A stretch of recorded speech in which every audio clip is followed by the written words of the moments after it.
पाएं latest update सबसे पहले। सब्सक्राइब करें NS नाउ।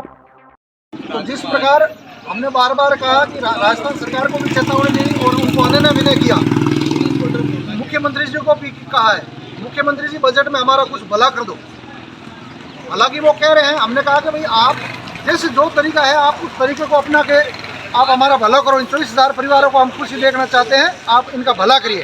तो मुख्यमंत्री जी ने कहा है कि हम साथ में करेंगे या वो करेंगे। उन्होंने हम ही तो भरी है, इनडायरेक्ट रूप से हम ही भरी है, लेकिन हम उनको और भी कहना चाहते हैं, आपसे ये 24,000 लोग बार बार अनुनय विनय कर रहे हैं कि आप कैसे भी करके इनका काम करिए। क्योंकि पिछली सरकार ने भी कहा कि आप तो उनके और वो और यूँ करके हमें टाला गया 24,000 परिवारों को। और पिछली सरकार के मंत्री या जो भी नुमाइंदे बार बार कहते रहे कि आप तो बीजेपी के हो और उनके हो, तो अभी आप ही हमारा काम नहीं कर रहे हो तो करेगा कौन आखिर।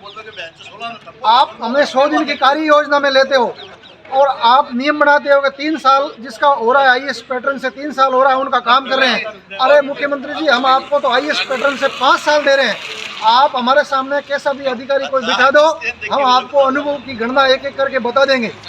आप हमसे डिबेट रखिए। बार बार हम अनुनय विनय कर रहे हैं। ये 24,000 परिवार इस कड़ाके की ठंड में रोडों पर आने की बहुत दुखी होकर इन सड़कों पर बैठे आज 75 दिन से, और अधिकारियों को मिलते हैं तो वो कहते हैं कि बिल्कुल आपका काम करेंगे।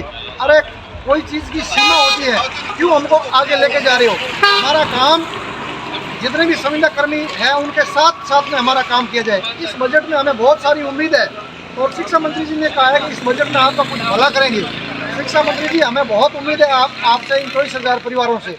हम बार बार गुजारिश कर रहे हैं, अफसरों ने भी कहा है, अपने कुणाल जी ने भी हमें कहा था कि आपका कुछ करेंगे, भला करेंगे। लेकिन हमने सीधा उनसे प्रश्न पूछा कि सर आप हमें डेडलाइन दे दो, वहाँ तक हमें पता तो चलेगा ये चीज़ होती है। तो इस प्रकार से राजस्थान का 24,000 आज इनका सरकारों के सामने देख रहा है। अगर हमारे साथ में कहीं धोखा हुआ तो हम आर पार की लड़ाई लड़ने से भी नहीं चुकेंगे, क्योंकि हम अब बहुत हो गया है, 17 साल हो गए। अब हम ऐसे इस स्थिति में बाहर आएंगे जिसकी आपने कल्पना भी नहीं की है, क्योंकि धैर्य की कोई सीमा होती है। अब धैर्य की लांघने की बारी आ गई।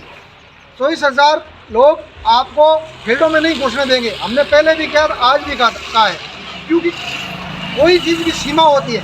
आप बार बार हमें झूठे आश्वासन देते हो, उन आश्वासनों से हमें पेट नहीं भरता है।